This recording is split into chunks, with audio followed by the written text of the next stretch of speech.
Everybody's got a story. We don't share it on social media. We share our nice life on social media. We all have a dungeon. I'm just willing to talk about mine. Yeah. Most of us aren't willing to talk about it. I want to talk about my dungeon. Mental toughness isn't something that you sample. It's something that you live in every day.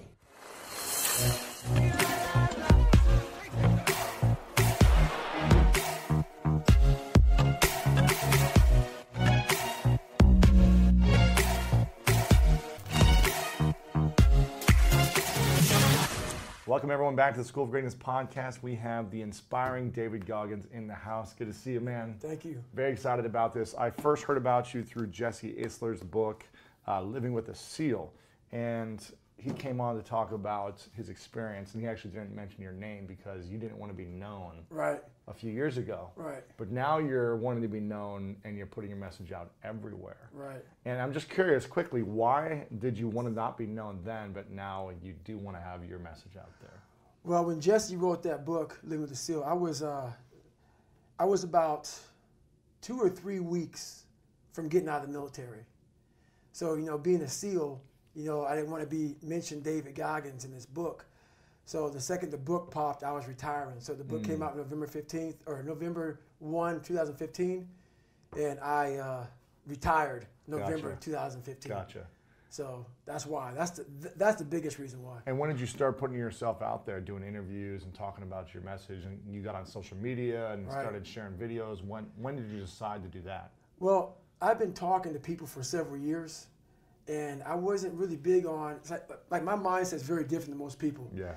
It's a mindset of, I don't want to be known too much. I don't want too many looky-loos in my life, because that's where I gained my strength. I gained my strength from a place of quiet. And the more I got my story out there, the more I realized it'd no longer be David Goggins, the quiet man. It'd be David Goggins, the guy that's on Instagram answering this, answering that, because I'm also a guy that's always about, if someone reaches out to me, I'm not going to sit back and say, oh, whatever. I'm going to reach back to you. So it's going to take time out of me trying to gain strength and me trying to get ready to go. So that was a big deterrent for me to get on Instagram and all that stuff. I'm not big on social media anyway. Yeah. But then I realized that God put me in a very interesting spot of life where he made hell my teacher. He made hell my teacher.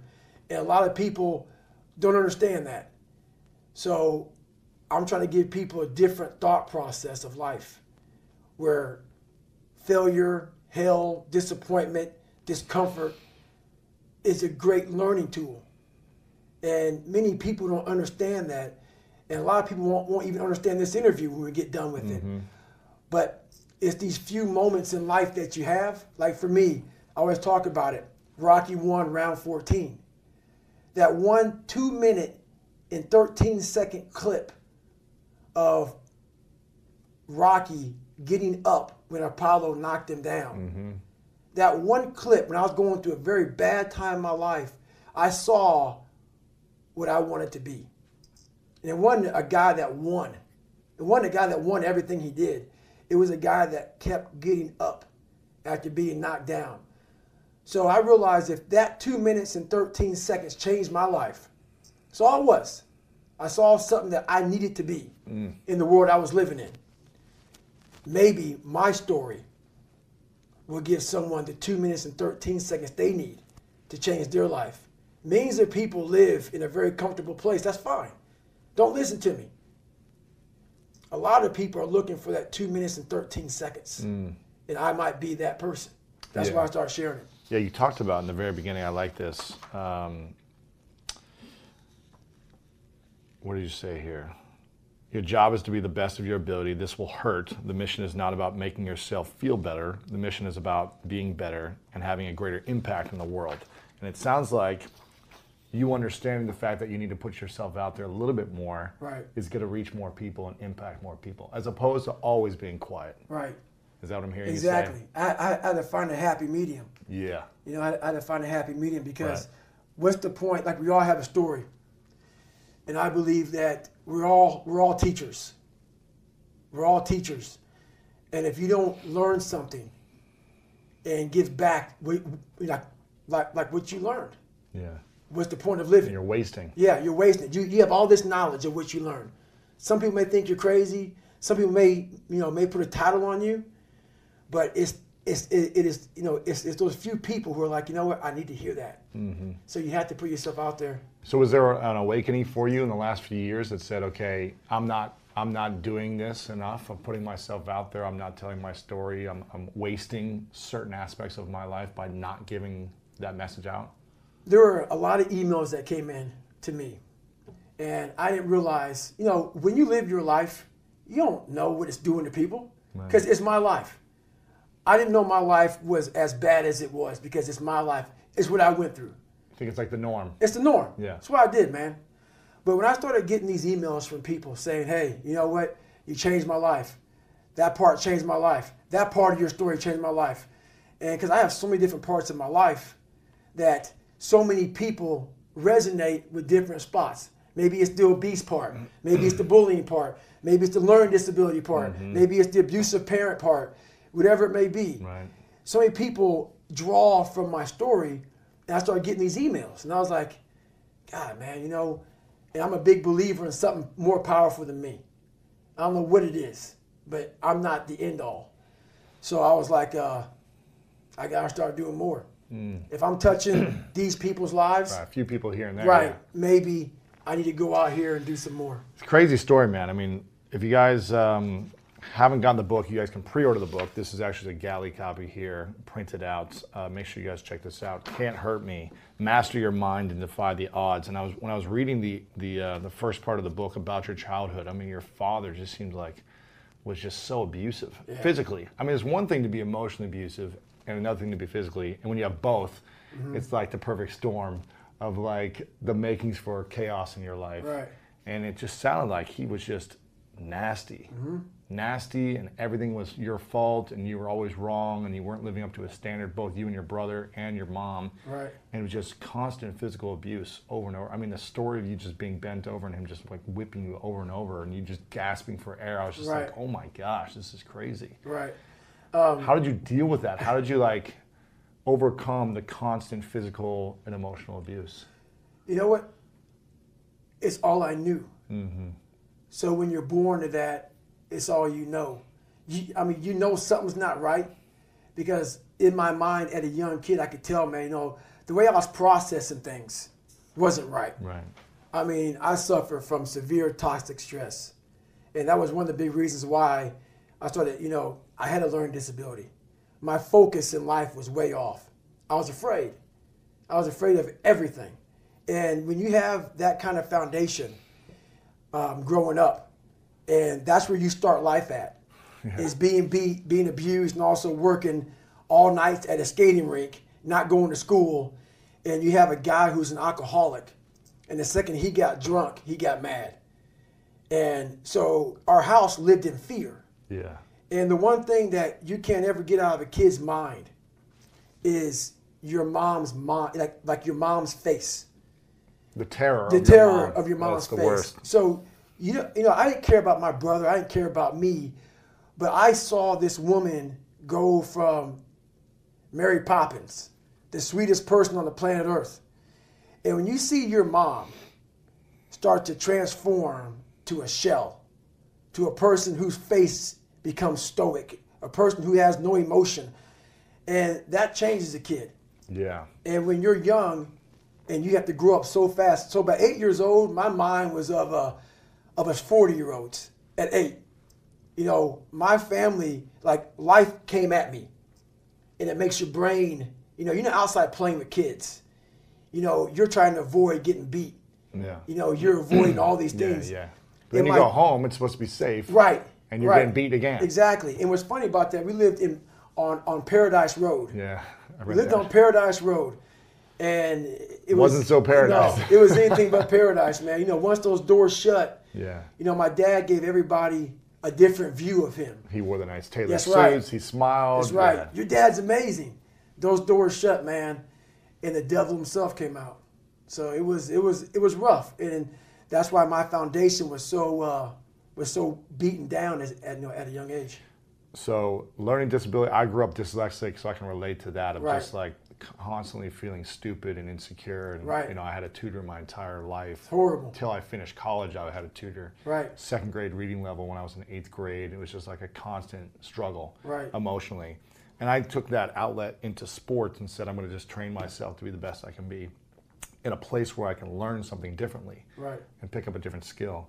But with your learning disability, with your dad beating you, screaming at you, emotionally challenging your mind, with the racism you dealt with the different struggles you felt, with bullies, what was the hardest obstacle to overcome from up until about 15, 16? The hardest obstacle was myself. I started realizing more and more and more that all these people were gone. What was haunting me was me. I can't control my dad. I can't control the people calling me nigger. I can't control all these things. But they were things that kept me down. It started becoming my reality. My reality was what they made it out to be. And I became the most important conversation you'll ever have with your life, in your life, is when you have yourself. Mm-hmm. And my conversation was absolutely horrifying. What were you saying to yourself? I'm dumb. I'm nobody. My dad was great in mental warfare. A drunk, insecure man will make everybody around him feel like hell. Yeah. Because he wants to give you no power. And that's why he was so mean to my mom and myself and my brother, because he didn't want anybody to get above him. Mm-hmm. He wanted to keep you down low. So when you're growing up with all of this stuff, all this hate, and it wasn't the beatings. I could take the beatings all day. It was the mental torture. So when, at a young age, your parents put a dialogue in you of confidence or you're nobody. So that voice in my head was, I'm a loser. And then it was confirmed when I got in school, and in 3rd grade, I was falling behind. They want to put me in a special school. Yeah. With kids who can't learn. Right. Then it was confirmed what my dad was saying. So that confirmed it. Then I started cheating. So I started realizing, you know what? I'm taking the easy way out again. Yeah. And it started snowballing from there. Now the kids are calling me nigger. But it wasn't all the kids. So what happens is you start to get this picture that everybody hates you. Because your reality becomes so big that you can't see the clear picture. It might have been 3 or 4 That's kids it. doing it over and over. Right, but it was the whole town. Yeah. Everybody hated me. So The world hates me. That's right. Yeah. And that's when it became toxic. And that is where I became my worst enemy. Wow. So those are the conversations Those you are the have. conversations. When did you start to realize that those conversations weren't supporting your life? So my mom was getting ready to get married, and this guy came into our lives. His name was Wilmuth. He came into our lives, and like I always say, whenever my life's getting better, God will put another challenge in front of me. He gets murdered. Oh, man. And we moved back to Brazil. So we moved from this small town in Brazil, and we moved to Indianapolis, Indiana.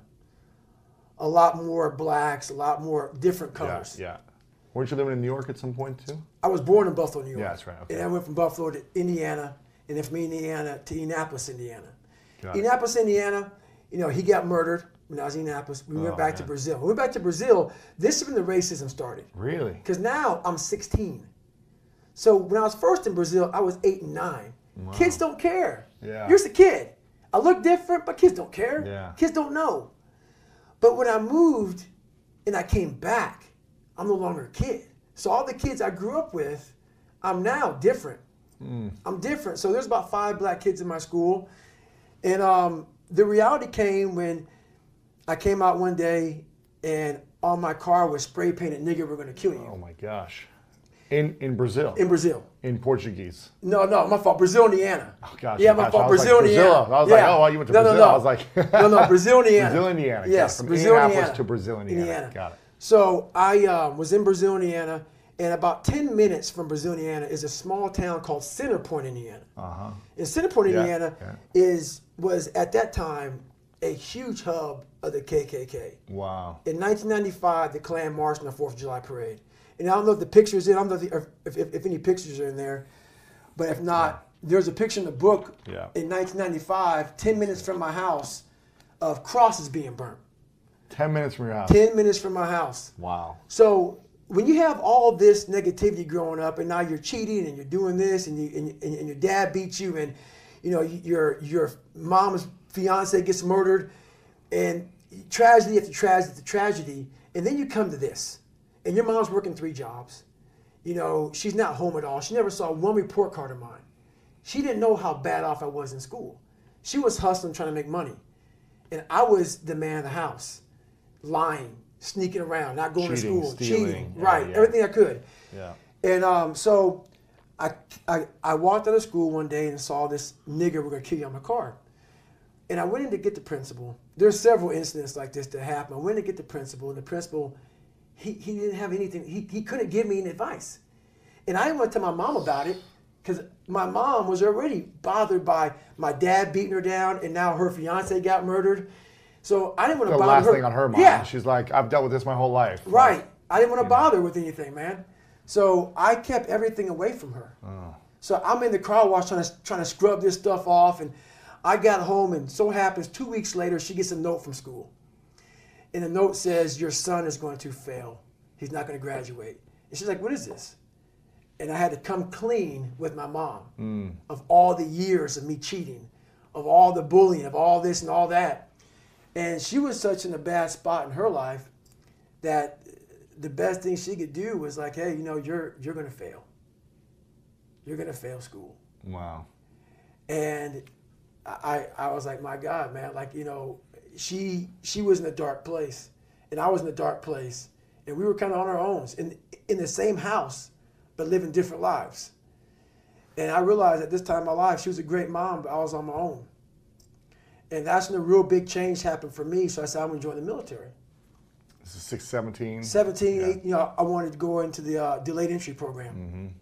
And I went to take the ASVAB test, and I cheated. So that's what you knew. That's what I did. You're good. So I got my friend, because I walked into the recruiter's office, and the recruiter says, hey, you got to take this ASVAB test. Second I heard the test, I was like, man, hang on a second. I can't test this in my life, man. I'm going to go. Can I come back tomorrow? Yeah. So I come back, and the recruiter starts handing these tests out. And I'm like, great, I'm going to sit with my boy. Mm-hmm. I'm going to copy off my boy. He had a different test than I did. Ooh. So I couldn't copy off him. Yeah. And that's when the light bulb hit on. So I failed this test several times. You failed twice? I failed it twice. I actually failed it. I failed it twice. And the third time, I said, Mom, I need help. Wow. And she said, we don't have much money, but we can afford a tutor for 1 hour a week for 6 months, because this is my last time taking the test. And so I had to learn. So I had a 3rd grade reading level. Yeah. I'm a junior in high school. Yeah. So I had 6 months to learn all this stuff. And I only had a tutor for 1 hour a week. So basically what happened was she would come in for an hour, and I wasn't picking it up, any of it. I just couldn't retain anything. Yeah. And it was so much to learn that overwhelmed me.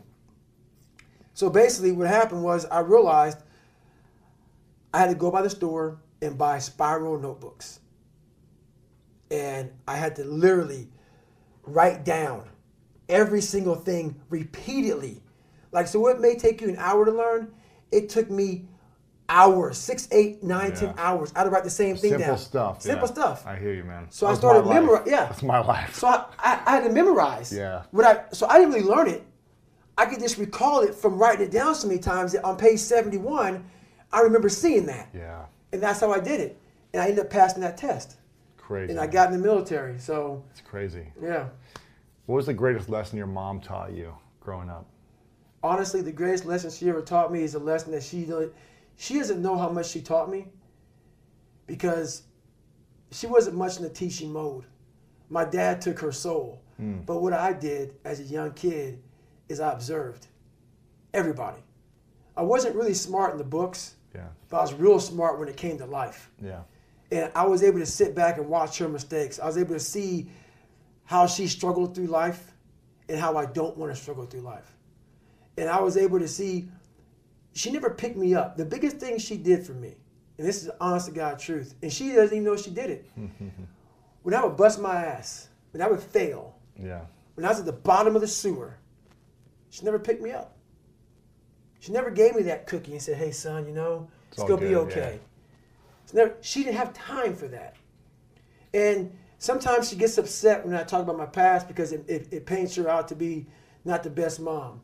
If I had any kind of mom in that kind of environment, I would have never made it. Because she forced me, for every reason, she forced me to, you better figure this out or you're going to be a statistic. Wow. And this is something that she didn't sit down and tell me. I realized this. This is the world that is in front of me.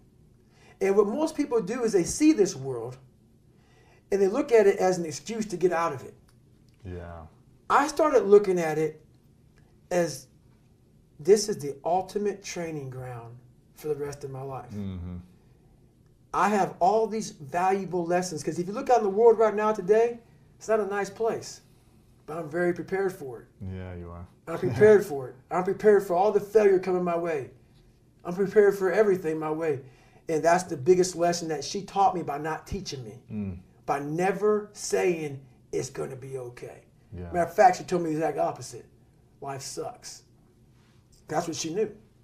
And it was the truth. That was her reality. That was her reality. Yeah.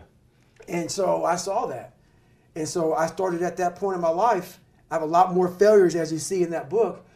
But I started down the road of, instead of the path of, least resistance, I started choosing the path of most resistance to prepare myself for the journey that was coming my way. Wow. And most kids don't prepare themselves for the most resistance. No. They want to get out of things. They want to get out of things. Get off the hook. Right. Don't put in the extra reps. Right. They want the easiest path to get to the top, right? Right, exactly. Huh. I look at my life as like, and here you talk about like really diving into pain and like embracing pain and looking for the pain. Right. And I think there's like there's a safe pain and then there's probably an unsafe pain of just like jumping off a building and whatever and trying to land on 20 floors or something. It's probably not the safe way to do things. But doing 200 miles of endurance running is like a different way of pain, looking at pain. And that's what I've been looking for my whole life is like finding the pain. And I talk about like do something every day that's painful. Right. In a good structured environment. You've been doing that for the last couple of years now. It's like you work out every day. You haven't missed a day. Been doing it for the last 20 years of my life. 20 years? Or did they say 2 years? No, 20-some years of my life. Every day you work out. So I used to take one day off a week. Uh-huh. I used to take one day off a week. For the body to recover, right? Makes sense. But that one day off was an active recovery day where I would get on a trainer and ride for like 2 hours. Wow. But at a zone 1 heart rate, very low heart rate, and I replaced the carbohydrates in my body while I rode because the best way to recover for me is to do something at a very low heart rate because therefore your blood's flowing through your body. Yeah. As your blood's flowing through your body, refuel it with the nutrients because then your blood's flowing, the nutrients is going through all your cells in your body. All that glycogen is now flowing at a low heart rate. So it's not burning it, it's refueling it. Yeah. So every Sunday used to be that. And it kind of snowballed into, as human beings, we believe, like so many people, before I give them a workout plan, they're talking about recovery. Everybody that hears me speak, they want to go straight to recovery. Work out first. Huh. Work out first. Before you talk to me about recovery. How to recover, yeah. Work out first. We are always looking for, like whenever I talk to people take my words and they put it in a way to where they want to feel comfortable. This guy, they want to put you in a box. They want to put a title on you. No, you're putting a title on me to make yourself feel better about yourself. If you read this book of mine and you see where I came from, this person was not built. This person was not made by God. Mm-hmm. This person was built. I made this person. I made this person by diving into the insecurities that life gave me. Because now they're yours. They're yours to own. If you're not smart, call yourself dumb. It's okay. Because you are. But take that not as you're putting yourself down. If you're fat, call yourself fat. I used to be 300 pounds. Mm. We want to talk so soft to ourselves. We're looking for that recovery day. And that recovery day is everything in your life. Everything in your life is a recovery day. We're looking for it. It's not coming. It's not coming. Mm-hmm. Get over that recovery day. And that's the mentality I took with me. And what happened through that process was all the frivolous things of life started to float away. I used to tell people lies so they would like me. Because I was so insecure. When you start to build yourself up and start to have the one thing that we don't have is confidence. Yep. Real, authentic confidence from hard work. Everything else goes away. You no longer look to other people for your self-esteem. For validation. That's right. Yeah. You now know. I walk in a room now and I know the hours and years and decades I put into David Goggins. That's something, it's not on the wall. It's not a trophy on the wall. It's not a medal around your neck. It is actually a feeling in your heart. And people go, why don't you ever smile? I don't have to. Yeah. Yeah, I do have a stoic look on my face. I'm a very focused person. But the feeling I have in my soul and in my heart, that's why I don't need to smile. I don't need to smile. I don't need you to look at me and say, oh my God, you look happy. Because half of us aren't happy. Mm-hmm. We're giving you something that we think you want to see. I don't do that anymore. I don't care how you perceive David Goggins. Because through my journey, I figured out the one piece I was missing. I thought it was cars. I thought it was women. I thought it was money. I thought it was everything. The one piece I was missing was me having the courage to face myself. And once you do that on a daily basis, it's not about the running. People are going to be, you about working out. Where I got my work ethic from was the hours I had to spend learning this.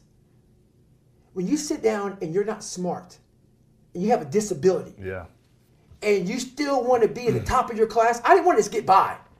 When I realized that I can learn through hard work, and I can beat the valedictorian in school, but I got put in 10 hours more a day than he does. You know what kind of strength comes from that? When you're sitting down, that guy, that valedictorian studied for an hour, and you know, I caught you, and I am dumb. But I have the work ethic to catch you. That's where David Goggins got really invented. Yeah. Was at a kitchen table with 20 spiral notebooks that were empty. And then 3 months later, they were full. And when you can go through that, I still have them in my storage unit. You go through these spiral notebooks of your life, and you realize this is how I learned. This is unbelievable. There's no miles. It's not about the miles. It's that. Having a discipline every day to say, for me to learn this one math problem, it's going to take me 10 hours. Wow. And that's where and you realize through hard work, you can outwork anybody, no matter how badass they are. But that's the part people don't want to dive into. Yeah. When someone's lacking confidence in themselves, what's the answer you would give them if they're like, how do I gain more confidence? It starts with yourself, man. You got to start diving into those things that you are afraid of. You don't gain confidence by going to the spot that makes you feel good. It's going to be a false reality. And the second life gives you that challenge, all you want to do is go back to what made you confidence or what gave you confidence. Is that happy spot? No.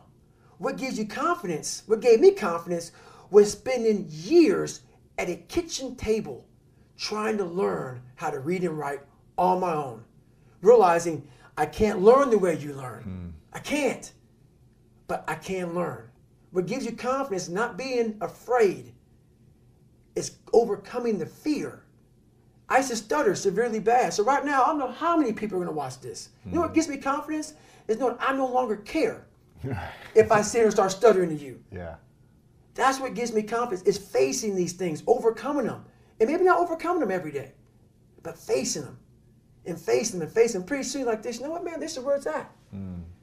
It's not in that comfort zone. It's in the discomfort zone is where my confidence is getting built. That's where it's getting built. But people want an easier answer. Yeah. There has to be an easier way. There's not. I'm sorry. I searched for it my entire life. You cheated, I did. You lied. I lied. I did everything. And I still felt empty. I coach a lot of people nowadays, billionaires, who call me on the phone and say, man, I'm still missing something. It's because they did what they were good at. And they have this beautiful family, 2, 3 houses, cars, everything. Has everything in the world. On the outside looking in, like, my God, man, how can you be unhappy? I walk around with the backpack with all my stuff in it, Right, and no right, car. Right. And I walk around happiest person in the world. Have nothing. Happy as hell. It's because I found out the whole key to life. It's not in all that. You have to face yourself. So many people live to be 100 years old and they die miserable, having everything, because they never examined. I call it my live autopsy. You never examine this. Happiness, peace, enlightenment, it's all up here, man. It's all up here. And when I start talking like this, people go, man, no. It's the truth, man. Yeah, it is true. It's all up here. You just got to be willing to go and face it. And that's the hard part. What's your biggest insecurity today? I'm not to be arrogant, I don't have one. What was the last one you had, and when was that? The last one I had was probably still me. Still living, because I always talk about, I pay rent. So we used to live in a $7 a month place when I was growing up. Is this in Buffalo, or is this? This is in Indiana. Yeah. So like we had a lot of money in Buffalo. Mm-hmm. And when my mom left my dad, we went to nothing for a period of time before she got on her feet. Right. And that $7 a month place used to be, it was who I was. I was no one. I was in the sewer. My mom went there. I had nothing. And you always feel like you have nothing. I'd achieved so much. I was a Navy SEAL. I've gone through Ranger School. I've gone through Delta Force selection training. I've done so much. I run 200 miles, pull-up records, everything. Learned to read and write, became pretty intelligent. And I still was like, man, what is wrong with me? It wasn't until I got real sick, and I talk about in the last chapter of that book, I got real sick, and I was about 38 years old. Mm-hmm. I'm 43 now, and my life got real quiet. I went from running 205 miles in 39 hours to I couldn't get out of bed. The doctors couldn't figure out what was wrong with me, but once again, it was the best thing that ever happened to me. Why is that? In that moment when my whole life changed, I went from a guy who worked out every day, trained every day, to a guy who couldn't get out of bed. My life was taken from me. The one thing that kept me going was my training. Now you didn't have that. I didn't have anything. Now you just had to sit alone. Alone. And not train. And that's what changed me. And that's when I realized I hadn't taken time to think about what I'd done in my life. You hadn't reflected yet. I hadn't reflected. I'd done all these things, but there was no finish line. I still believe that, but you must have time to reflect. Yeah. I was just going. I finished a race of life, and I wouldn't even receive my medal. I'd go on. You're like, on to the next. I get in the car and I go. You wouldn't even take the medal. Gone. Don't care about it. I'm not going to waste an hour sitting around for this ceremony. Most people sit around, and that's what they like. They need the ceremony if I accomplish something. The validation. I haven't done anything. Let's go. Let's go. Let's go. I'm just getting started. I'm just getting started. That's right. When I started figuring out life, that I was leaving so much in the tank. I call it my 40% rule. Yeah. I was leaving so much in the tank. Once I realized, my God, man, I was this dumb, fat kid being bullied. And now I'm a 180-pound person, lost 106 pounds in less than 3 months. Learn to read, learn to do this, learn to do that. I was like, I need more. Mm-hmm. I was fueling my mind with everything. And I never took time to say, my God, you came from this hell and you're here. So those insecurities, and this is how I explain it the best way. SEAL training became pretty hard and a lot of guys weren't getting through it. So they designed a SEAL prep program. Like a boot camp for the boot camp. That's right. Yeah. And it was 2 months. In my last 2 years before I retired from the military, they sent me there to train these kids. Wow. To get ready for 18, buds. 19, 20-year-olds, yeah. Young kids. So when they get to Navy SEAL training, man, they were physical studs. They were running, swimming. I mean, they were hybrids. Wow. But they get to buds, and the same amount of people would quit. Why is that? This is why. We were training bigger, stronger, faster quitters.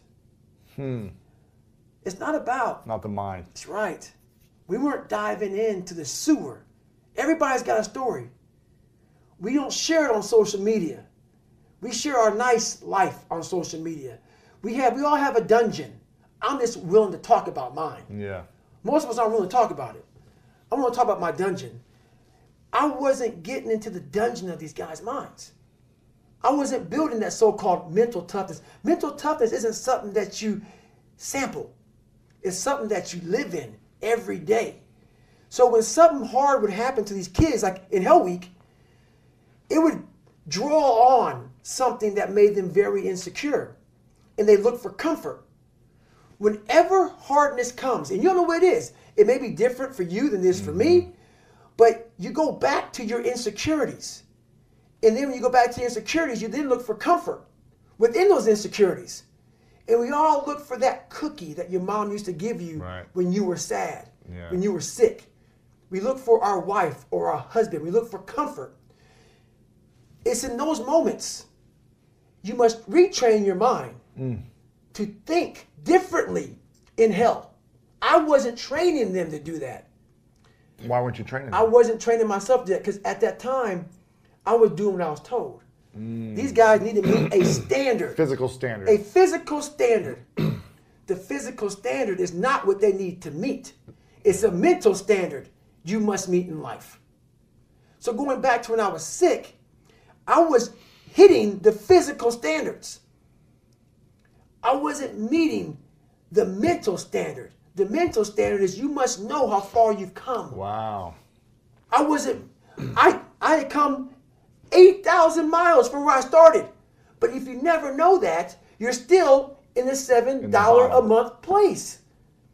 When I was sick, I was able to slow it down and reflect back on my entire life. And in that bed, when I thought I was dying, because that story is long, that sick portion of my life is long, I didn't care if I died or lived. Wow. Because I was, for the first time in my life, happy. Wow. And at peace. Because I reflected back on where I started. You said, wow, I have come a long way. That's right. And no one saved me. It wasn't like someone came down here and guided me through life. When you figure this out on your own, the amount of pride and dignity and self-respect you have. That's why I walk around the streets with a backpack and just like, I don't need anything else. Yeah. You figure it out by going inside yourself, by callousing over the victim's mentality. You're always a victim, even if you have everything in life, until you realize what you've achieved. You have to first realize what you've achieved. And my mom has accomplished so much in her life since my father, but she hasn't done that one step. Really? She doesn't acknowledge it and reflect back? She continues to go back to the dungeon of her past life. And live in that space. And live in that space versus living the space that she's in now and reflecting back on, my God, this is what I've done with my life. So. Have you talked to her about this? We talk about it all the time. And you have to be willing to go there. You have to be willing to really go there. Not surface. I don't live on the surface of anything. Yeah. Surface is what got me where I was at. It got me from 175 pounds to 300 pounds. Telling everybody I'm good. I don't give a damn. I'm good. No, they're hollow words. A lot of us speak in hollow words. I used to speak in hollow words. I don't do it anymore. Everything that comes out of my mouth has substance. It's real. And we all have these feelings in our bodies, in our minds, in our souls. I act on mine. A lot of us who are afraid of something, we allow our minds to choose the path of least resistance, so we go a different route. When I'm afraid of something, it's telling me you must conquer do this that. thing. You must do that. Yeah. You have to go that way. And most of us don't understand that mentality. We go left and we wonder why we haven't fulfilled something in our lives. It's because we continue to take the journey that is mapped out. And how I look at it is I talk in life like a lot of us in life want to take the 4-lane highway that has road maps and all this other stuff on it, man. It tells you where to go, gas stations. The next 10 miles up, you're going to see a McDonald's or Cracker Barrel. Yeah. It's the easy route. Very few of us want to go to the right side. That Cracker Barrel's that Midwest life. That's right. That's right. That's right. I'm from Ohio. It's all about it, man. Indiana. Cracker Barrel everywhere. Dude, that's amazing. Bringing back memories. This is powerful because I've been telling people this. I've been living that way unknowingly my whole life of like, whatever the thing is I'm afraid of. When I was in high school, I started doing those things. Right. And it was just like, I'm sick and tired of feeling afraid. Right. So I need to do the things that scare me the most. That's right. You know, I've talked about this a lot on the podcast. Tiffany's heard me share these stories, but I was afraid to talk to girls when I was a teenager. I was afraid of dancing. I was afraid of like singing and playing music in front of people. I was afraid of all these different things. And so I said, I'm going to do this. I'm going to give myself a challenge every single day until the fear goes away. That's right. And I feel like that's what more of us should be doing. I'm hearing that that's what how you live your life. That's all it is, man. And it helps me feel so much more confident. When you overcome that fear of saying this doesn't have control over me anymore, That's right. it's like you can be at such more peace. It's 100%. In your life. Most of like for instance, I never thought in my wildest dreams I could be a Navy SEAL. It's until you open your mind, open-mindedness creates that. We all shut down our mind. Like for instance, when I broke the pull-up record, everybody around me who heard the pull-up record was 4,020 pull-ups. That's the first thing they did. Oh my God. 4,000 in 24 hours, or was this? It's 4,020 pull-ups in a 24-hour period. Yeah. The first thing I did versus closing my mind to like, oh my God, that's crazy. I went and got a pen and say, how many is that every minute? Exactly. Every hour, every second. Instead of taking life and making it out to be this grandiose thing, start breaking it down.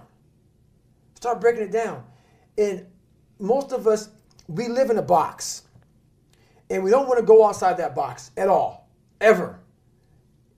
Outside that box is all these possibilities of life. But what we do is we shackle our mind. We are a prisoner in our own mind that this is all I can do. This is all I'm good at. And we take away the possibilities of you could be this, you could be that, you could be all these things. And I never thought at 300 pounds I could be a Navy SEAL. Wow. So if my mind was shackled, me and you would never meet. There'd be no book. Right. There'd be no book. Right. There'd be nothing. So what people don't understand is that they live for themselves, not knowing that you have the power within yourself to change millions of lives by facing life, by facing yourself. And through that, I would die never knowing that I had the power to change millions of lives. And what haunts me the most, people ask me, what haunts you the most? What haunts me the most is that if I would have died at 300 pounds, let's say I was 75 years old, I got to heaven, and God has a chart like that on everybody's life. God knows all. Let's say that. I don't care what you believe in. Doesn't matter. I'm not judging anybody. But let's say my thing is God. You get to heaven, I'm 300 pounds, I sit down, I was a cockroach terminator my whole life, and we're sitting down just like this. You're God and I'm David. And he gives me that chart, and he says, look at this. And I'm looking at this chart, and on the chart it has all these different things, but my name's on it. But these things aren't me. I was going to change the world. I was going to set records. I was going to be a Navy SEAL. I was going to be all these things in the military that I accomplished. You're going to get the VFW award. You're going to be honored here, honored there. And I'm like, God, this isn't me. Like it says David Goggins, I was an Ecolab guy. I sprayed for cockroaches, and I'm 300 pounds. It said here I'm 185. It says here I got a bachelor's and a master's. It says all these things. And God goes, no, that's who you were supposed to be. Wow. My biggest fear in life is if there is a final resting place in this world, and there's a final judgment, and you talk to something much bigger than you. I don't want to sit down and have a conversation with someone, with something that says, you're in heaven, this is what you should have been on earth. And are you really in heaven now, or are you in hell? Thinking about how much I left on the table for fear, for not willing to go over the wall and over the next wall and over the next wall. So in my mind, I believe that. And God knows all. At least I believe that. I want God to be up there right now as we're speaking, writing stuff down, saying, my God, he exceeded even my expectations. That's how I live my life. I now know that there is no cap on the human mind. There's no cap. We cap it ourselves. Wow. Is there a cap on the human body? That's right. Is there one? I don't believe so. Because one thing I found out was For several years, I gave myself a way out. When you were 300 When I was, pounds? when I was 300 pounds, when I was, all the way up until I was 24 years old, I would climb a mountain, I'd fall back down. I start climbing, I fall back down for the first 24 years of my life. I went to my first Hell Week, my second Hell Week, and then my third Hell Week came in SEAL training, and the CEO, Captain Bowen, looked at me. I'm on crutches, I'm all jacked up. He says, hey, this is your last time you're going to go through buds. This is it. I had several stress fractures. I had double pneumonia. I was jacked up, and he gave me a few months to heal. And he said, this is your last time going through. I shouldn't even let you go back through. Wow. I started Navy SEAL training with stress fractures. Stress fractures, That's not hard to shin finish. splints. That's hard to finish. Stress fractures. Starting the hardest training, arguably the hardest training in the world was stress fractures. And this is when I started to not put a cap on the body if the mind is there. Every morning I would wake up at 3:30 in the morning, 4 o'clock in the morning, go to my dive cage, go in there before anybody saw me. I'd get duct tape, and I would tape from my forefoot all the way up to the mid of my calf, and I would put 2 black socks on. And so I ran not using the pivot. Oh my gosh. And I ran my hip flexors. So for the first 45 minutes to an hour, I was in absolute excruciating pain. But what motivated me through that whole process was the fact that this kid came from that. I'm in the hardest training in the world, in the worst shape of my entire life. What if I can graduate amongst these studs? Wow. All these guys around me are studs. They're stallions. They're gladiators in my class. They're all healthy. Most of them. They're not broken like this. They may have some, everybody's sick going through that training. Yeah. But if I can graduate, it would change everything for me. If I can start the hardest training in the world, broken, and graduate. So my mind fed off of that. You are now, from the weakest man, you are now the hardest man to ever live. If you can do this. If you can do this. Life is one big mind game. Yeah. And you're playing it with yourself. Is it true? I don't care. It got me through the hardest training, starting out broken. Where most people quit, I had just started. Wow. And when you take that mindset and you learn to flip that around, that's what made me powerful. And my body followed. And 3 months later, my stress fractures were healed by running on them. It's calcifying it, just like. I never had them since. I'm 43 years old. Wow. I ran 7,000 miles in 2007. Haven't had a stress fracture since. And I'm not saying to do that. I'm just saying that when the mind and the body connect, and you don't give yourself a way out. The only way out for me at that time was death. Wow. I'm going to be a Navy SEAL. Or I'm going to die. Or I'm going to die trying. Yeah. Period. And my body said, Roger that. We're going to get you through this. So when the mind gives it no way out, No way out. Your body says, okay, I believe you now. I have to heal. I'm going to figure this out with you. We're Yes. going to do this. It's going to be the worst part of your life, but you're going to survive. We're going to survive. Wow. And as you hear in that 100-mile race I did, I started figuring out more and more and more and more about at the other end of suffering is a life that no one, and I'm not talking about go out there and kill yourself. Don't take these words and flip them and say, oh my God. No. It can just be uncomfortable. I call it suffering. Don't physically injure yourself. Yes. Not saying that. And then be out for 6 months. That's right. That's no good. That's no good. I'm not saying do what I did. Yeah. I was in a spot that life forced me. I had a choice. I had a choice to be this guy or the guy that's in front of you. I had choices. I chose this path. And you're still choosing it. And I'm still choosing it. You can go back to that guy No. at any moment. Because I found out something with those stress fractures. I found out something through facing all these things. I found out a whole nother world, which is why I walk around with all my stuff in a black backpack. Wow. I found out a whole nother way. A whole nother way of no matter how far you get in life, you have to be able to go back to scratch in your mind at a moment's notice. You can never get so far beyond scratch.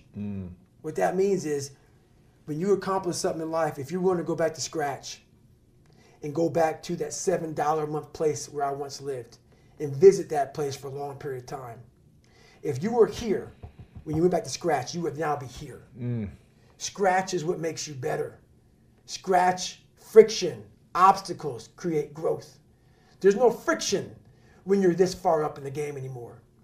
You think there is. When you achieve, that's right. When you achieve so much, the friction is minor. Because why? I'm sore. I'm going to get a massage today. I'm hungry. I'm going to eat today. The refrigerator is always full. So your comforts are now, so your discomfort is now very minuscule to your discomfort back here in the $7 a month place. So you have to go back to the total discomfort to then raise your level of where you're at now. I'm not saying stay there and stay there. Visit it. And then you raise your level. Take a day trip. That's right. Yeah. Always take day trips. Yeah.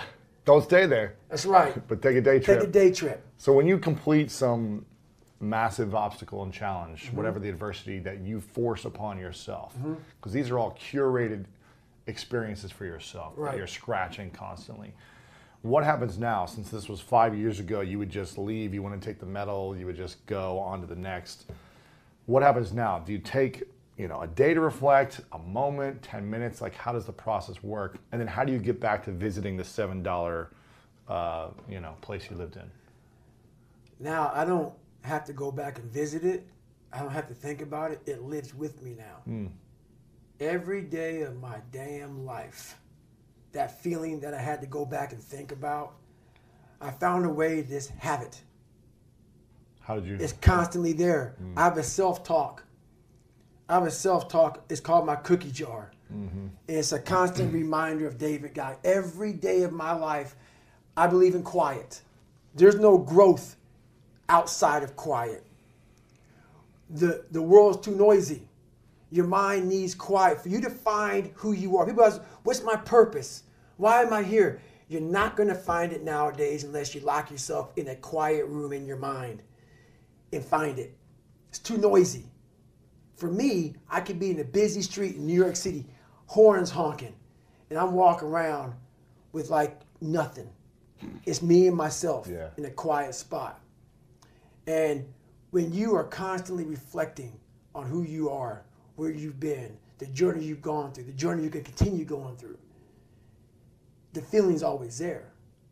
You don't allow the world to pull you so fast that you forget. You don't allow yourself to pull you so fast that you forget. It's not about staying in that moment.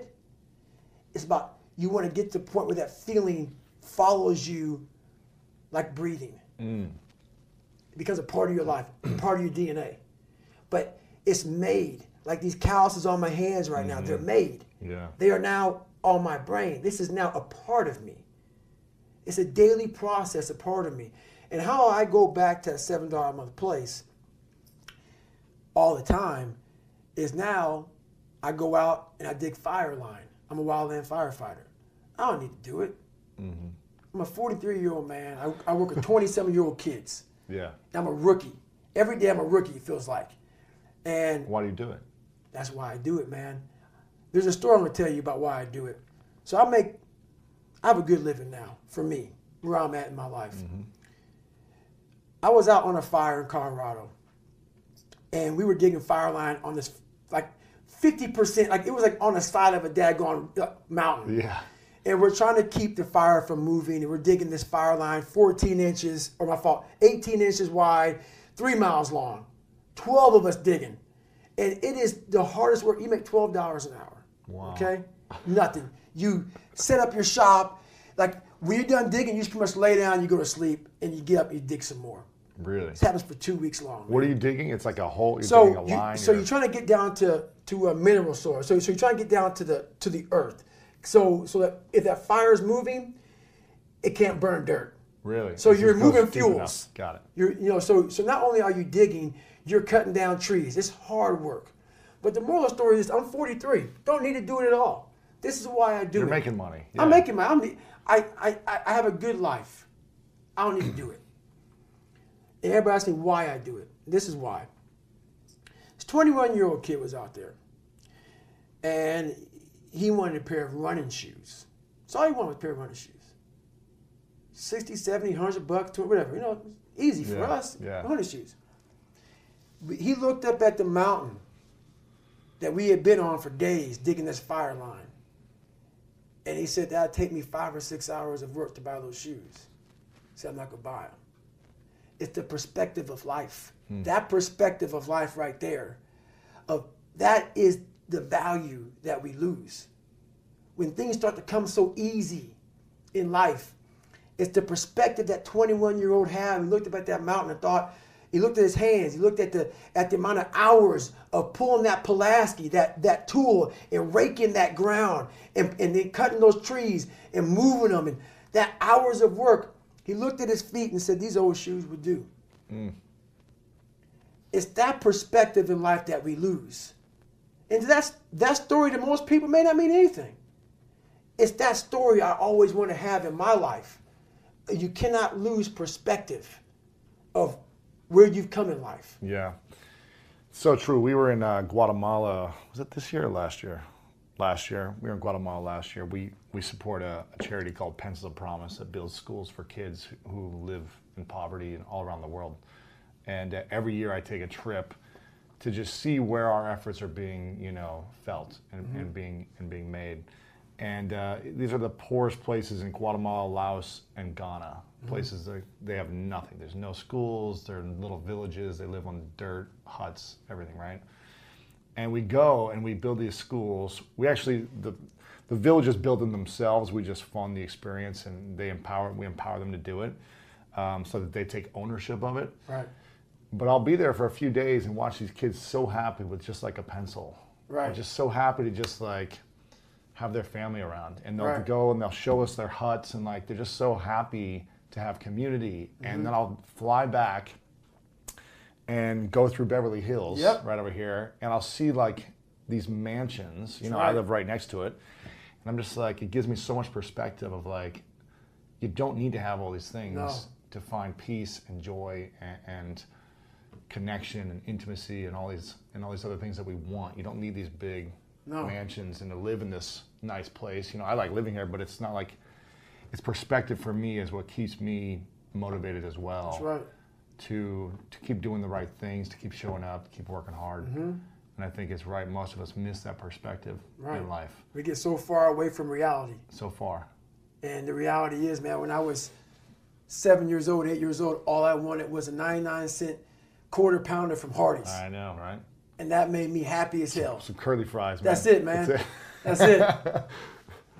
Yeah, the thing is, a lot of us have been conditioned, or some of us grew up with wealth or grew up with comfort. Right. And so we're conditioned that way, and we grew up expecting now that things should come a lot easier. Right. That's a damn shame. And we get frustrated when we don't get it right. That's right. Quickly. Yes. Yeah, and I'm always talking about delayed gratification. Like the longer I can wait to receive gratification, That's right. the more fulfilled I am. I'm a person, so when I got sick like I did, I actually had to quit this race called Badwater. Yeah. 135 miles? Yep, through Death Valley. It was Crazy. 2014 when I got real bad. I pulled out of the race at mile 50. I went to the emergency room, and the docs were like, we can't find this, we can't find that, we know what's wrong with you. When I got in that bed, so this is the crazy thing about gratification, long term. I'm able to watch grass grow by finding out this. I sat there, couldn't run a quarter mile, couldn't get out of bed. The only thought I had in my mind, I pulled out of that race. I told myself, I'm going to go back to Badwater one day and run it. I'm going to win the race. Haven't been back since.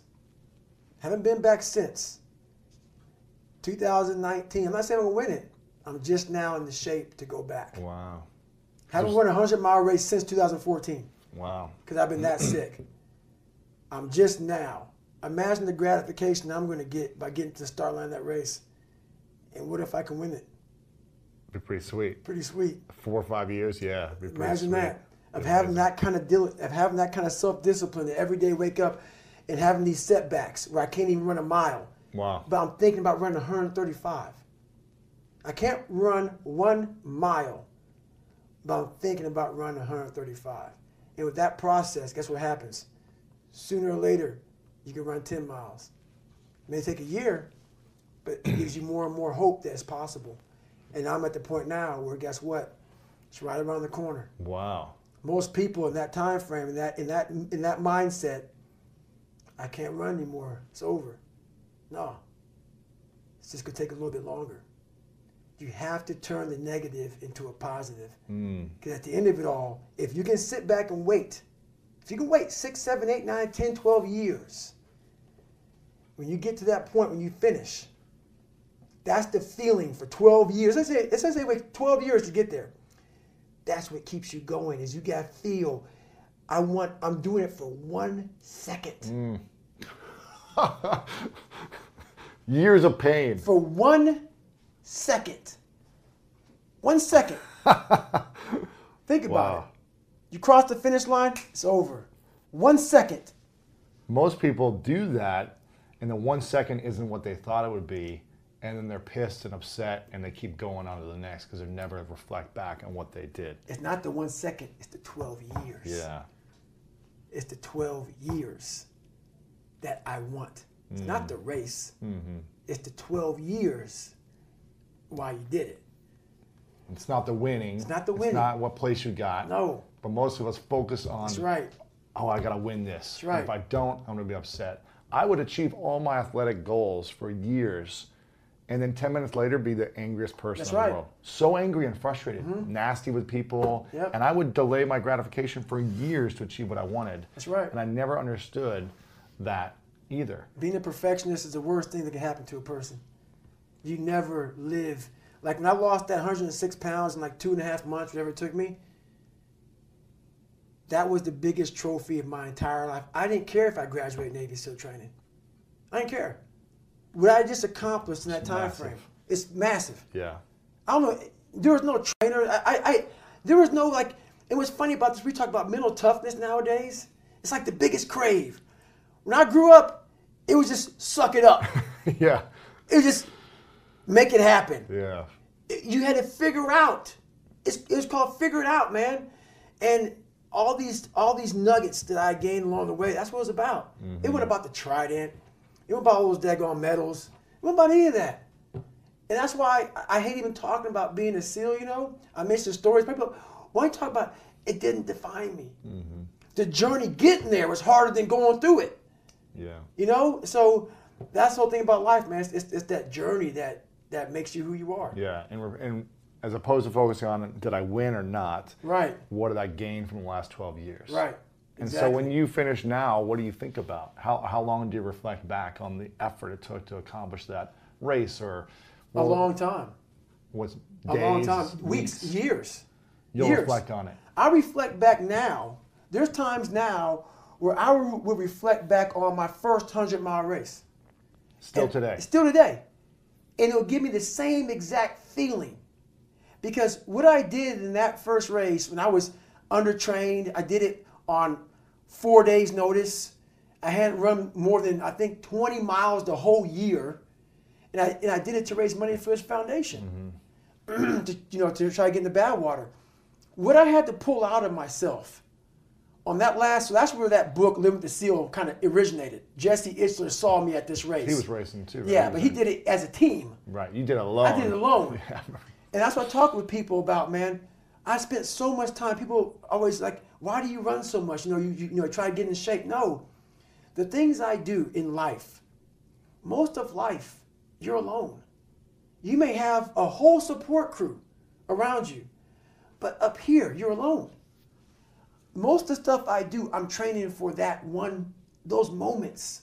Those moments when I was at mile 70 and I had 30 more miles to go and I crapped up my back and pee and blood down my leg. I had 30 miles to go. There's only so much someone cheering can do for you. Right. When you start to dive back in the cellar of your mind and you're pulling out all these tactics, all these mental tactics to get through this 30 miles when you're in the worst shape of your life and no one's coming to save you, and you get through that. I want to go back there. Like when I got done with that race, I laid in the tub and my ex-wife help me get up the stairs. And I'm laying in this tub, and Coca-Cola's coming out of me. Just looks like dirt. And she would, and you know, she's a nurse, and she's freaking out. And she puts the shower on me, and I'm looking at her, and all I want to do is call the race director up of Badwater, saying I qualify for the race. And she's thinking we gotta go to the hospital. So you know, she's calling my mom, and my mom has a doctor friend of hers who's over, and they're freaking out. And I said, everybody, just shut up. Wow. Shut up. I'm in the worst pain in my entire life, and no one would ever understand this. No one. When you've gone that deep inside yourself, and all those feelings of pain that I had, I was in the worst pain of my life, ever. And some people think, man, you're just crazy. No, when you've done that, and you've figured out so much on your own, and all that pain and discomfort I had in that tub, laying there, passing out, everything, was confirmation of what I just figured out. I just figured out the code. I figured out a code that many people aren't looking for. And I want it to be known. I want that feeling. This was confirmation. This was like a scientist's notes. Mm-hmm. The notes were here. The notes were all this feeling. It was a confirmation. And no one at that time could understand what I just done. I cracked the code to human potential in myself. And I was still like, oh my God, like this is unbelievable what I just did. So it's that quiet place. Wow. It's that place by yourself. It's those hours and years and decades by yourself in the grip of life. When life has you by the throat and choking you out, and you're sitting there calm because you're trying to figure it out. You're not panicking. You're not quitting. You're not throwing in the towel. You're saying there's a way around this. And when you figure it out, when life has you gripped in a vice, and you can figure that out, that's when you overcome. That's when you overcome. And that's why that one moment for me in that tub, I didn't want anyone to take away from me. Wow. This is crazy, man. I love this. Do you have any fears today? I do have a lot of fears today. But it's hard for me to call them fears anymore. Yeah. I don't use that word anymore. They're almost like it's another challenge. Yeah. Because anything that makes me feel that fear feeling is going to get overcome. You go do it. It's going to get conquered. That's almost like fear is my ultimate guide. Of where you're supposed to be. Of where I'm supposed to be going. Yeah. It's my ultimate guide. So what's the big challenge then for you then? The biggest challenge for me is always going. I want to be comfortable. You want to be comfortable. Yep. You want to sleep in a nice bed and relax. I'm a normal human being. You want to chill out. Yeah. I want, and the time is going to come. There's time for everybody to get civilized. The worst thing in life that happens to a man is they get civilized, or a woman, anybody. Yeah, yeah. Because you lose the hunger for life. Uh-huh. You think you've arrived, and once you have I've arrived mentality, that's my biggest fear. Is I get to the point where I'm at that point where life has come to me, and I have that feeling of I've arrived. I now know my life, for what I know it to be, is over. Even though that's where comfort is and everything else, I found the most life in the most uncomfortable places in the world. I was the most the Goggins that I invented, because David Goggins was weak. I never want to get rid of Goggins. The guy I created, that weak person that used to be, the guy I created that can handle anything. You don't want to let go of that guy because you realize that guy was made. You weren't born him. And that is, when you get comfortable, Goggins starts to die. He starts to die. That one creature from the Black Lagoon that can live in a sewer, that can eat rats all day, that doesn't need water, that doesn't need sunlight, that doesn't need nothing. He can just live because he knows he can. That's a powerful human being that you never want to, and it's in everybody.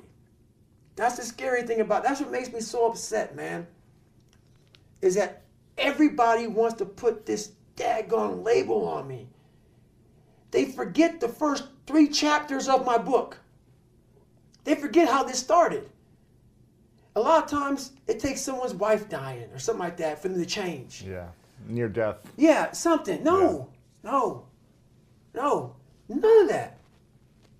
I wanted to figure out, is there more to this horrible feeling of feeling like a loser? Can I change this? And once you figure out I have the ability, not through your mom or your dad or through a special school, through you. You have the ability to change this. That's what makes it so mad. Once people put this title on me, you now give yourself a get out of jail free card and say, oh, he's just crazy, he's special, he's unique, he's this and that. You just saved yourself. From not having to do the work. From not having to do the work. Yeah. And that's why I want people to hear my story. I'm trying to take away all that bull crap that you want to put on me. I'm trying to make you suffer up here to know what, my God, man, he really had a hard way to go. Wow. There was nothing special about him. He wasn't talented. He wasn't gifted. He wasn't nothing. He wasn't nothing, and he made it. I want everybody to feel uncomfortable around me. That's it. Because I want you to go home and think about yourself. Yeah. Think about yourself, man, because you're leaving so much on the table for the possibilities of what you can be. You say most people are at 40% potential. What percent are you at? I like to say that I live in the 90 percentile, sometimes 99. 100% is dead. 100% is dead. 99 sometimes. 99 sometimes. The reason why I know 99 is because the first 5 hours of my day, I am very uncomfortable. What do you do? First of all, every morning I get up and people think I love to run. I don't. That's why you do it. That's why I do it. And people don't understand the mentality. Oh, you have to love it, man. No. Running has changed my life because every morning I know I'm going to do it. If you know every morning you do something that you don't like, every morning I'm going to do it for, and guess what? If I just ran for an hour a day is 24 hours, right? What percent is that? What's 1 hour over 20? Was that 4%? Yeah. A small percent. But anyway, that's why I know I'm at a high level, because I'm at a not wanting to be uncomfortable. I put myself in the dungeon every day, off jump, out of bed. It starts. Shoes on. Run. Out of bed. While most people lose the battle in the morning, like once you leave your beautiful house, the war starts. Nowadays, it starts before you leave home. The phone rings, social media's up, the world's attacking you. If you don't control what you can to build that armor, so in the morning time, what I'm doing is I'm building my armor. It gets broken every night. I get up in the morning time, I start to build the armor. Let's run, okay? Got to do our push-ups, our sit-ups, our pull-ups. Got to go to the gym, got to do our stretch. Every morning, I'm building. You do 1 hour in the morning of training? Oh, no. In the morning time, I do at least an hour and a half. And then I go to the gym. Of running? So that's running. Hour and a half of running. Yes. Then I'm in the gym. And then at nighttime, every night for the last 5 to 6 years, about 5.5 years, I've only missed 2 days of stretching for 2 to 3 hours. 2 to 3 hours a night stretching. I've only missed 2 days in about 5.5 years. Wow. Stretching. Stretching. Why stretching? That is where so the sickness I had was my psoas muscle got real tight. Huh. And it caused my body, long story short, to pretty much choke me out from the inside. So when you're young, your psoas muscle is your fight or flight muscle. We're sitting down right now, we're using the hip flexor muscle. Uh-huh. When you're under stress, as I was my whole life by being afraid of my father, it's tight. Yeah, clenched. Your whole body's tight. Then I choose a job like being a Navy SEAL. It's even tighter. Tight. And then I put myself under stress. It's just tightening. So it's a vice grip. And you need healthy blood flow through your body. I wasn't getting any of that. So I pushed so hard. In life, people say, oh, because you ran so much. No. Sorry. Life. Emotional stress. Yes. Emotional stress made me just tight. So now, I couldn't sit down here for 10 seconds. And I'd be like, I was wound. What that's done to me is allowed me to be even more open-minded. I stretch out. I get my body lengthened out. It lengthens my mind out. The possibilities out. I calm myself down. So during the morning time, I build the armor. I face the world. Because now I know there's going to be some disappointments along the way every day. Yeah. So that's life. But if you face disappointments already in victory, the things I can control is I can control my run. Mm-hmm. I can control how my house looks, how my world is. I can control that. So I've won.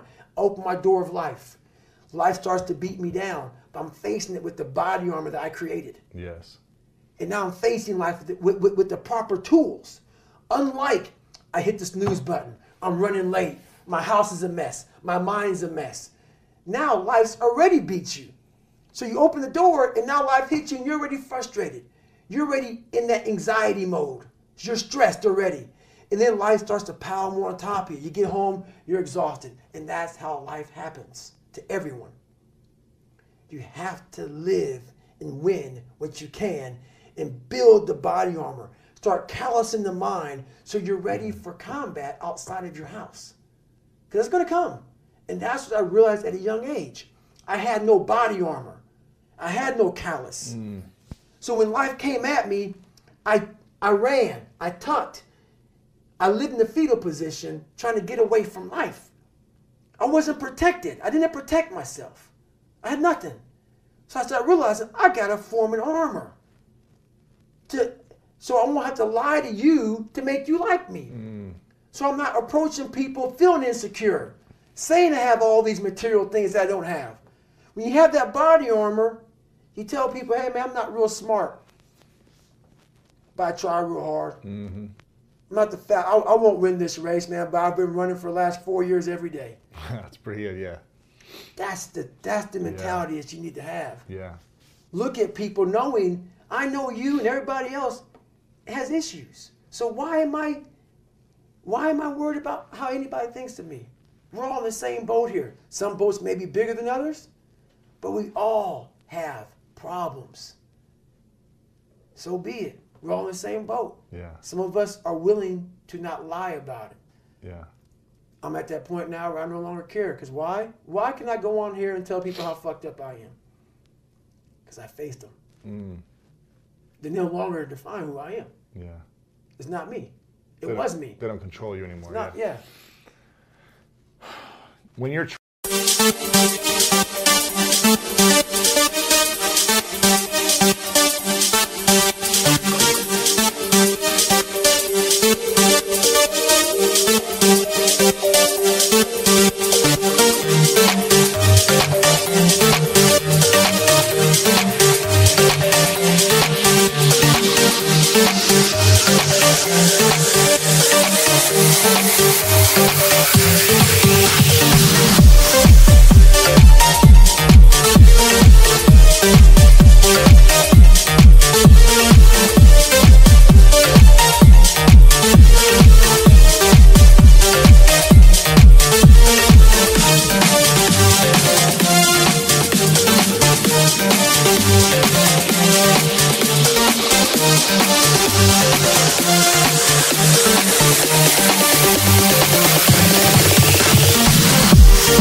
training in the morning or training at night or stretching at night, what are you visualizing or thinking about? Nothing. When I'm training in the morning time, And it's a run for an hour and a half in the gym and sometimes it's longer. calisthenic type stuff, or An hour to an hour and a half is the minimum. yeah, If I'm doing like a 100-mile race, which like now I'm starting to build my miles back up. Come training for a race in January. That could be 2.5, 3 hours. Then once I come home from that, it's right in the gym, immediately. So I'm exhausted, I'm tired, I'm dehydrated, sodium low, everything, and that's the edge. because it's even more uncomfortable to do That's that. right. Because all I want to do then Stretch, is drink water, relax. That's it. I had a long run. I'm hot. I'm dehydrated. You already didn't want to run. That's right. So that's when, because why? In the race of life, life's not going to give you a glass of water when you're thirsty. And I realize that. And once again, people are like, my God, your life is horrible. It's not. Yeah. This is how I live. This is how I live. This is what I want. I don't judge anybody. This is how I live. And if there's not people like me in this world with this kind of mentality, it's not be like David Goggins. Go run 200 miles. Take something from this. Take something from this. Remember where I started from. Mm-hmm. You don't need to go where I went. Right. I went this far because I started opening different doors to the cellar in my brain. My God, is this possible? Oh my God, that's possible. This possible. I started opening up different compartments. You can leave them shut. I don't care. So what I do now in the morning times, I do this because why life's not going to give me the get out of jail free card. Yeah. And if I come on here on this podcast and talk this stuff, I have to live what I say. So when you come up from a world of used to lie a lot, and my big thing is facing all this crap, I cannot tell you something I have not done. Right. Because why? When you start to formulate this character, this code of ethic, this ethos that you live, not anybody else, it's your own. I cannot tell you something that I haven't done. Why? Because it will haunt me. You are now drinking the Kool-Aid. A lot of people write books on self-help, mental toughness, all this crap. Half of them are living up to that standard. Mm-hmm. Half of them are living up to that standard. You have to be able to practice what you preach. It has to be what you are. That's why when people say, my God, when you speak on stuff, it's so passionate. Because you're making me relive my life. Yeah. It's not a comfortable life. Yeah. This life was made. This life was earned. Yeah. And if people like it, great. If not, so be it. At nighttime, I think about nothing. When you're stretching or when you're... When I'm stretching. Yeah. That's my time. That's my time to sit back and recharge for tomorrow. Because why? This is not... Mental toughness is not a class. We have this class that they designed. Eat an elephant one bite at a time. Self-talk. Visualization. Arousal control. It's all great. It's all great. It has to be a lifestyle. Yeah. You work on mental callousing on a daily basis. Because even though your brain, your mind, like your brain isn't a muscle so much, you will lose it. You will lose the ability to suffer in the worst of times if you come out of it for too long.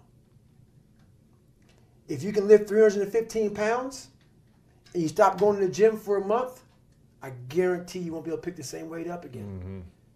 All the stories I talked about today, all the things in that book, if I went and said, I'm good, I gained all this knowledge. If I stop today, the knowledge is gone. Yeah. I have to go back deep to retrieve it. I don't want to go back deep to retrieve it. I want to be able to call on it now.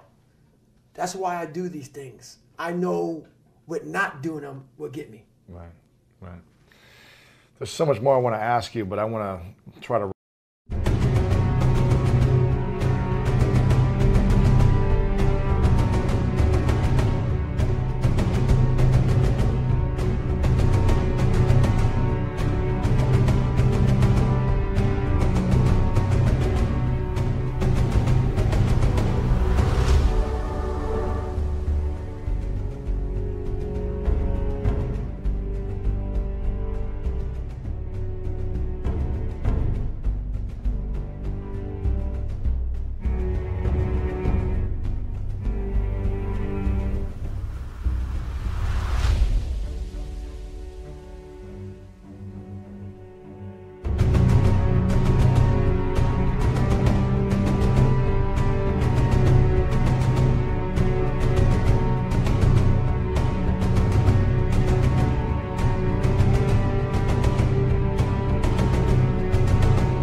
wrap it up here with three final questions. I didn't even get to any of the questions I had on here because I'm just so inspired by everything.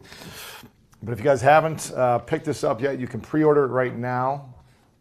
Again, Can't Hurt Me. Master Your Mind and Defy the Odds. Make sure you guys get this book. Get a few copies for friends. Give them out as gifts. This will be one of the most powerful things you give to someone. This is called, actually, I'm curious about, I asked you about the greatest lesson from your mom, but I'm curious, what's the greatest lesson your dad taught you, whether he actually said it or you observed it? I observed it. Or what not to do, or, yeah. So I observed it from my dad. When I left, I was young. I had a young kid's point of view on my father. So when I was 22 at 300 pounds, I went back to see my dad. Because I wanted to make sure that what I saw at 8 is the same vision, because it's my father. I don't want to not talk to my father, no matter what he did, no matter what I saw, but was it through a young kid's eyes? Mm-hmm. So at 22, I went back. And I was able to examine him as a man, as a fragile man that I was. Sure. But I was able to examine him. And through this process, by this point in my life, I was examining myself and realizing I have a whole mess of problems. Big time. Some were from him. Some were for people that bullied me. A lot were from me. And in knowing how messed up I was able to examine everybody around me. I examined him. And I examined him to know, my God, the insecurities that you must have, the problems that you must have inside of you, I don't want to have those. I come from my father. I have what he has. And I didn't want to be him. Why he made fun of me, my brother, why he beat the hell out of me, my brother, and my mom.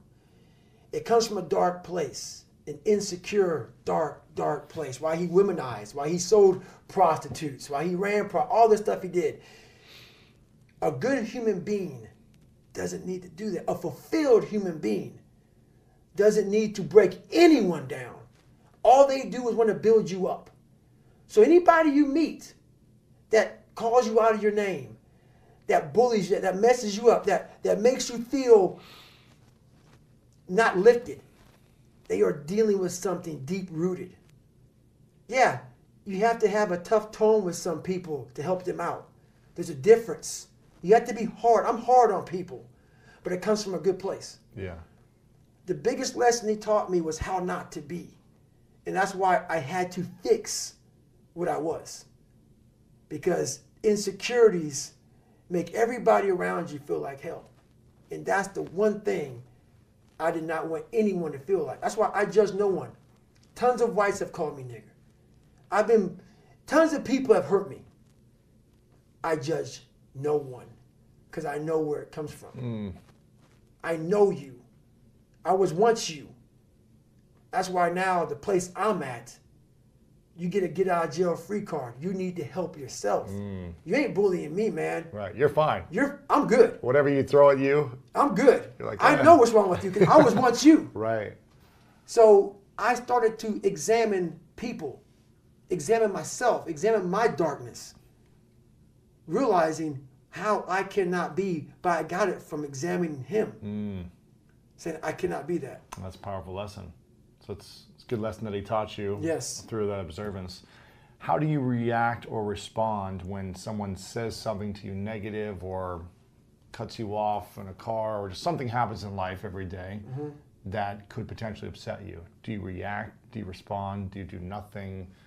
Do you give them a hug? I mean, what is the process for you now? The process used to be angry David Goggins. Scream at them, swear at them, yeah. Yes. Pick a fight. That was the old me. Yeah. The old me was pick a fight, go do whatever.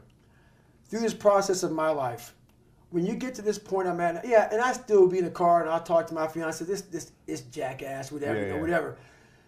I now know that I can escalate a problem. That's not really a problem. I have a throttle, and that's through self-examination. Yeah. Is this a big deal? Is this something I need to approach with a level 3 engagement of like, we're going at it? Right. Or is this a level 2 engagement? So now you have to be mature enough, and I'm really big on maturity because I was never mature for so many years. With age and knowledge, you have to bring in maturity. Age doesn't mean you're mature. It's going back in and saying, okay, man, look, I'm at a point in my life, what is smart? If I do this, I can see the future. I can see that if I do this, this is going to happen. I'm going to escalate this problem. Is this warranted? There are some things that warrant me to escalate a problem. Yeah, yeah. And that's what I do now. I take it through a process. You rate it, yeah. Yes. It goes on a rating program. Got it. Powerful. This is called the 3 truths. I ask this question to everyone at the end. It's called 3 truths.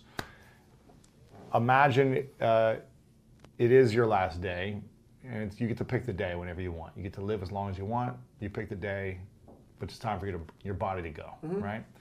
You've created everything you want to create. You've been at 99 percentile of potential for as long as you can live.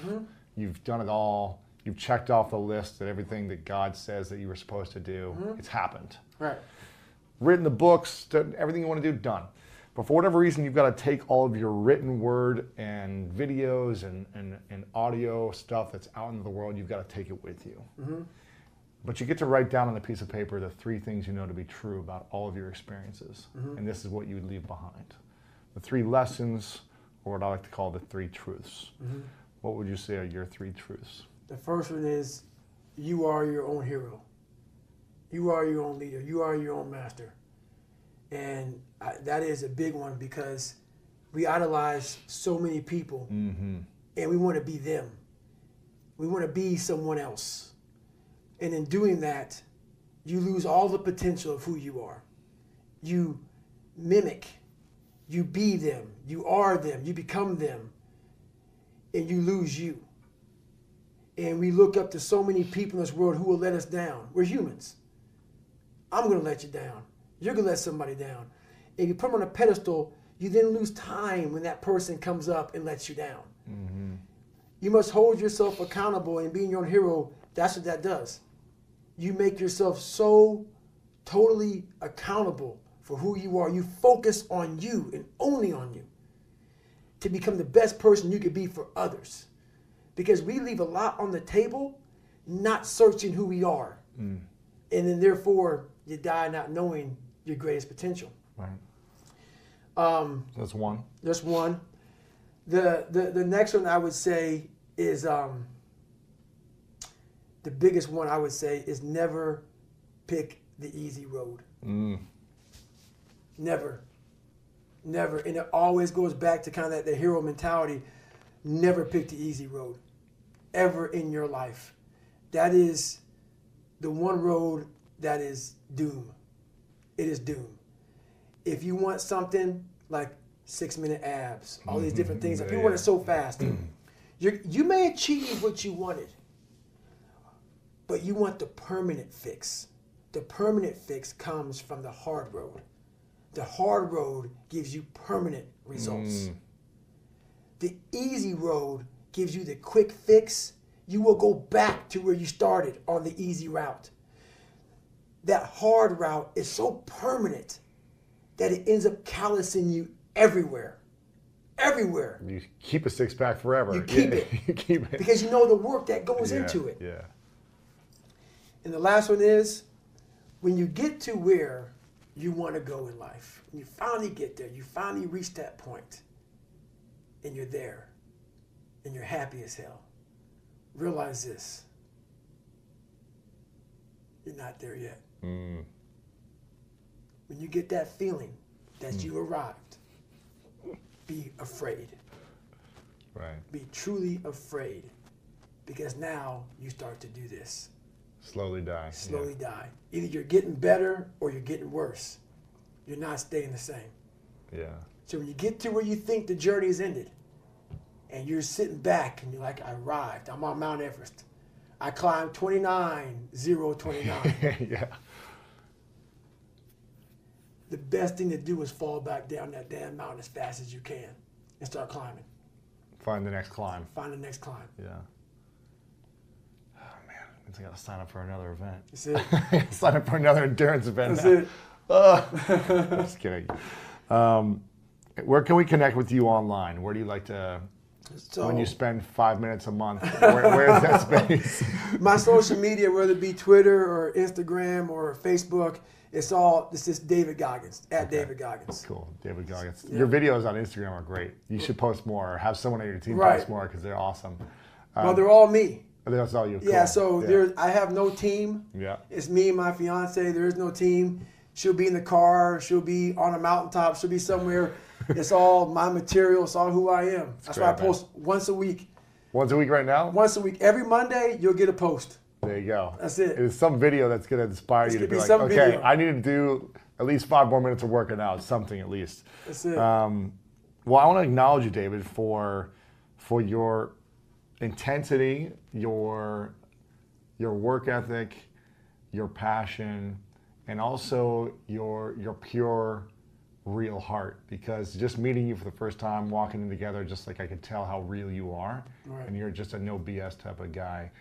The adversity that you've overcome is crazy. Obviously, people have overcome more than you, me, and right. lots of people in the world. But what you had to overcome physically and psychologically and emotionally is unbelievable. And to see that you weren't a statistic, and instead you chose every single day to make a decision to be more than that, is really inspiring.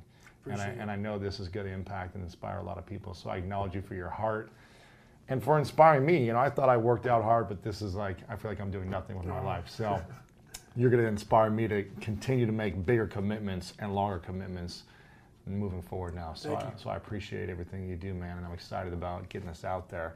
You're welcome. My final question is, what's your definition of greatness? You know what?